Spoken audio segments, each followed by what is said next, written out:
This episode has stuck with me so many years later. Welcome to Spooky Families. I'm Sarah. For more spooky content, give us a follow. Today we're going to be talking about Adventures in Wonderlands, a Wonderland Howl-oween. This is the very last episode of this particular television show, which I find extremely fascinating because it is the one that has stuck with me all these years later. If you're not familiar with Adventures in Wonderland, it's basically like Alice Through the Looking Glass. It premiered on Disney.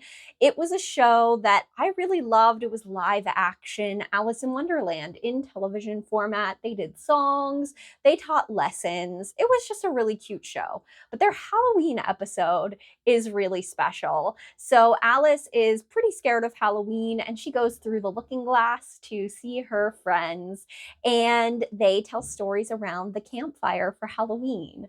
The first story that they tell is a retelling of Swamp Thing, basically, with Tweedledee and Tweedledum.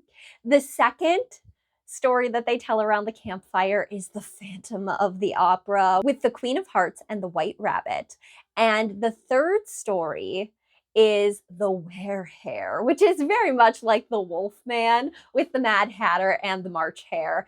Honestly, this was so much fun to revisit. I remember being so scared because they go into black and white for all of the spookier segments, and that is really what has always stuck with me all these years later.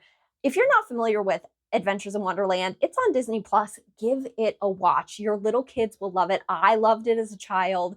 Honestly, I think it's good for 4 and up. There's lots of good lessons. It is kind of very early 90s, but I had so much fun. I'm thinking about rewatching the whole series now. Definitely check it out. And as always, stay spooky, my friends.